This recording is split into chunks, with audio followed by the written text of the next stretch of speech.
Halo, Assalamualaikum warahmatullahi wabarakatuh. Ketemu lagi dengan saya, Zuru Falma Vicky Izati, dengan NIM 10119100888. Nah, di sini saya akan menjelaskan terkait jawaban-jawaban untuk soal UTS Manajemen Teknologi dan Inovasi. Seperti sebelumnya, di sini terdapat dua tipe soal, yaitu soal A dan juga soal B. Nah, di soal A ini kita akan menjawab benar atau salah pernyataan yang sudah ada di soal-soal tersebut. Untuk pernyataan yang pertama, jawabannya adalah benar, karena 3M itu mendorong inovasi individu, kelompok, dan organisasi. Nah, di pernyataan tersebut terdapat 3M tersebut mengalokasikan waktu, ruang, dan sumber daya bagi karyawan untuk mengeksplorasi ide-ide baru. Nah, selain hal tersebut, ternyata ada hal yang lain, yaitu menetapkan target yang mendorong perusahaan untuk menjadi inovatif, untuk memenuhi target penjualan dan pengembangan produk baru. Selain itu, juga terdapat mendorong tim lintas fungsi untuk mengembangkan ide-ide baru. Nah, untuk jawaban pernyataan yang kedua, yaitu benar juga. Nah, di sini itu jenis-jenis inovasi produk itu terdapat dua. Yang pertama yaitu inovasi produk dan juga inovasi proses. Nah, di pernyataan tersebut adalah terkait inovasi proses. Nah, di mana inovasi proses ini yaitu jenis upaya inovasi yang ditemukan dalam proses R&D. Prosesnya yaitu meliputi antara lain restructuring dan juga re-engineering. Nah, selain inovasi proses juga terdapat inovasi produk. Selanjutnya yaitu pernyataan nomor 3. Nah, pernyataan nomor 3 ini jawabannya benar ya teman-teman, karena organisasi dapat memastikan bahwa kreativitas berkelanjutan dengan memanfaatkan mekanisme tertentu yang mendorong kreativitas. Nah, alat-alatnya ini atau toolsnya ini meliputi satu yaitu adventuring, kemudian confronting, kemudian portofolio keterampilan. Nah, di sini tuh masalah di seluruh organisasi yaitu bagaimana menyatukan upaya kognitif individu di suatu perusahaan. Nah, proses organisasi yang menghubungkan dan mendorong koneksi di antara individu-individu ini sangat penting untuk sifat proses perencanaan inovasi. Nah, proses organisasi bersifat multidimensi dan juga meliputi komunikasi dan juga sistem hadiah yang ada di perusahaan tersebut. Nah, kita sudah memasuki ke soal B, yaitu soal B ini terkait esai dan juga jawaban sesuai pengetahuan kita masing-masing ya teman-teman. Yaitu soal nomor keempat. Di soal keempat ini kita harus menjelaskan penemuan atau invention itu apa dan juga contohnya, lalu inovasi atau innovation beserta contohnya. Nah, penemuan atau invention adalah suatu hal yang benar-benar baru, yang belum pernah ada sebelumnya, benar-benar hasil kreasi dari manusia yang belum pernah dijumpai atau ditemukan. Nah, contohnya itu seperti temuan robot. Nah, sekarang itu banyak banget yang sedang gencar-gencarnya nih membuat suatu penemuan baru. Nah, penemuan baru ini yaitu berupa robot. Nah, robot ini bisa seperti manusia, jadi hampir mirip seperti manusia, dan juga robot ini dipekerjakan di suatu kafe atau tempat-tempat kita nongkrong, yang dimana di Indonesia sendiri itu masih belum ada yang mempekerjakan robot. Nah, biasanya kita ketemu robot pekerja ini ada di negara Jepang. Jepang sudah memproduksi robot-robot tersebut dan juga negara lain. Nah, selanjutnya yaitu untuk inovasi atau innovation. Nah, inovasi sendiri adalah cara perusahaan menciptakan teknologi, produk, atau proses yang baru. Nah, contohnya seperti gadget pada saat ini. Gadget dari dulu yaitu masih berupa QWERTY biasa, atau belum ada kamera, atau masih belum ada internet, cuma untuk bisa mendengarkan musik saja, atau telepon biasa, atau SMS. Nah, sekarang gadget sudah semakin berkembang, semakin lebih maju dan juga mudah dan praktis digunakan oleh orang-orang. Misalnya udah ada kamera, bisa digunakan membuat video seperti sekarang ini, seperti yang saya lakukan sekarang. Lalu kemudian kita bisa bertelekomunikasi jarak jauh dengan saling tatap muka ya teman-teman, seperti video call atau dan lain sebagainya seperti itu. Nah, untuk pertanyaan kelima selanjutnya yaitu kita harus menjelaskan apa itu lean manufacturing beserta toolsnya ya teman-teman.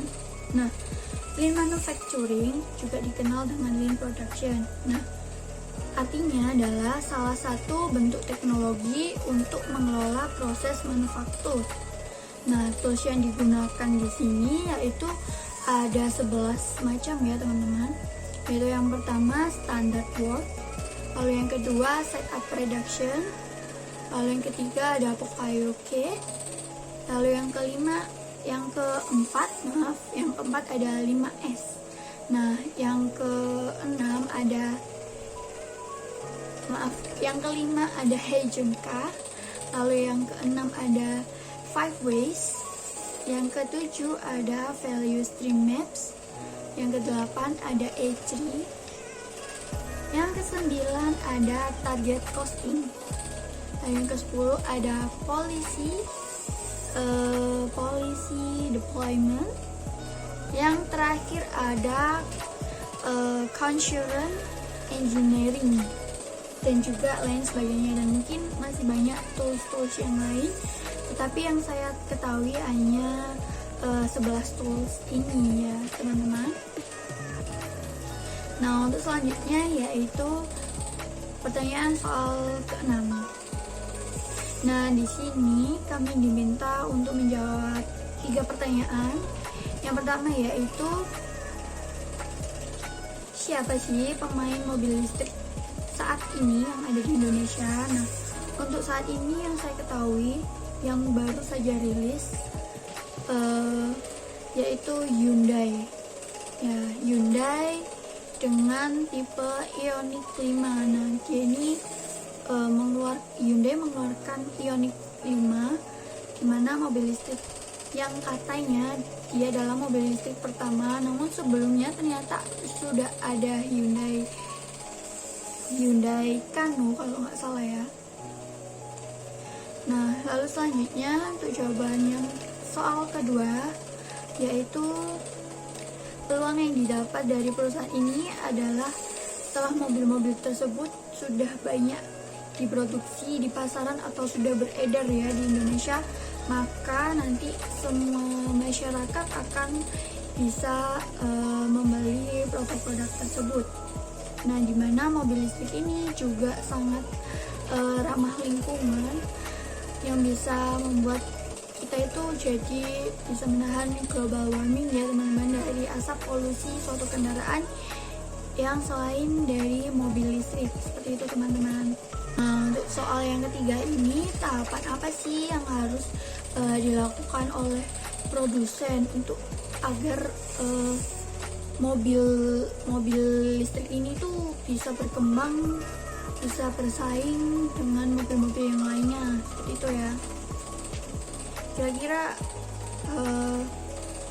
teknologi apa yang harus ditingkatkan kembali? Nah, itu pemerintah itu harus terus mendorong peningkatan komponen lokal untuk kendaraan tersebut, kendaraan mobil listrik, dengan memberikan insentif dan memangkas berbagai hambatan dari regulasi. Nah, tujuannya agar industri hulu dari kendaraan listrik bisa tumbuh, yang sekaligus menciptakan lapangan kerja dan dan mensubstitusi impor produk tersebut. Nah, dan juga mungkin perusahaan tersebut harus mencari inovasi terbaru dari pembuatan mobil listrik tersebut ya, agar mampu menghadapi persaingan dengan mobil-mobil yang lainnya. Nah, karena inovasi atau ide-ide yang baru itu bisa menarik suatu pelanggan, menarik konsumen untuk membeli produk-produk kita. Seperti itu teman-teman. Nah, untuk soal yang terakhir nih, soal yang ketujuh, yaitu terkait dengan perusahaan Apple. Siapa sih yang nggak tahu perusahaan Apple ini? Karena perusahaan Apple itu ternyata sudah sangat berkembang ya hingga saat ini. Nah, pertanyaan yang pertama terkait perusahaan Apple ini itu siklusnya dari awal hingga sekarang itu seperti apa sih? Nah, siklus awalnya di tahun 1976. Nah, di mana perusahaan ini yaitu mengembangkan dan menjual Apple I. Nah, Apple I ini berupa komputer dulu ya teman-teman, bukan handphone. Lalu kemudian di tahun 1984 yaitu memproduksi komputer baru yang memiliki antarmuka pengguna grafis inovatif seperti Macintosh. Kalau ini saya belum tahu komputernya seperti apa. Lalu kemudian di 2007 mulai memproduksi iPhone. Nah, iPhone ini adalah handphone atau smartphone yang sudah kita ketahui ya teman-teman. Tapi waktu tahun 2007 itu belum secanggih yang sekarang. Nah, hingga saat ini itu katanya nih kadang-kadang iPhone akan rilis iPhone ke-14 ya teman-teman. Jadi iPhone ini sudah berkembang sangat lama banget dari tahun 1976 ya hingga sekarang. Lalu selain itu Apple juga memproduksi Mac seperti MacBook atau Mac apa gitu, terus ada laptop, pokoknya laptop berupa laptop, notebook dan juga komputer ya teman-teman. Lalu ada iPod, iPad, Apple Watch, iTunes, Apple TV, HomePod, perangkat lunak ini juga termasuk dari iTunes tadi, dan juga Safari dan lain sebagainya. Lalu kendaraan listrik dan Apple Energy. Nah, itu tadi siklus-siklus dari perusahaan Apple hingga saat ini. Nah, kira-kira ada nggak sih SWOT atau analisis SWOT-nya dari perusahaan Apple ini? Nah, ini adalah jawaban untuk soal yang kedua. Nah, untuk strength atau kekuatan dari perusahaan Apple ini yaitu berdasarkan secara teknik produk dari Apple yang sangat mudah untuk digunakan dan juga stabil. Nah, integrasi terbaru dengan Intel dan Microsoft menunjukkan kemampuan dan kemauan untuk beradaptasi pada customer yang lebih terdiversifikasi secara meluas. Nah, semua inovasi yang dilakukan oleh perusahaan Apple ini adalah sesuatu yang sangat membutuhkan biaya tinggi untuk menirunya. Kemudian terdapat brand loyalty yang mudah dikenal masyarakat dengan baik dan juga loyal. Nah, kekuatan dari Apple ini, brandnya itu begitu kuat ya teman-teman. Hingga saat ini pun orang-orang itu sangat gencar-gencarnya ingin mencari smartphone Apple ya. Padahal ada smartphone yang lain, namun penggunaan iPhone ini mungkin sangat diminati oleh banyak orang, seperti itu. Kemudian perusahaan Apple ini terus mengeluarkan produk-produk yang inovatif setiap tahunnya. Mungkin bahkan tidak setiap tahunnya, tetapi selalu ada produk-produk terbaru dari Apple. Selanjutnya yaitu ada weakness atau kelemahan. Nah, kelemahan dari perusahaan Apple ini yaitu market share-nya yang masih relatif kecil ya teman-teman. dalam industri komputer secara global. Nah, di mana Apple ini memiliki kekuatan secara geografis di Amerika Serikat dan pasar namun di bidang pendidikannya. Tetapi seperti yang tadi saya katakan, market share-nya masih kecil di sana. Lalu kemudian pemain yang lain yaitu masih mengalami guncangan dalam perusahaannya, di mana ketika Steve Jobs ini tidak hadir, untuk CEO selain Jobs ini, dia itu masih belum bisa menangani masalah-masalah yang ada di perusahaan tersebut. Namun perusahaan ini masih tetap mengeluarkan inovasi-inovasi yang baru. Selanjutnya ada opportunities atau peluang. Nah, peluang dari perusahaan Apple ini adalah peluang dalam customer elektronik. Nah, setelah sukses dalam iPod dan iPhone, Apple meluncurkan Apple TV.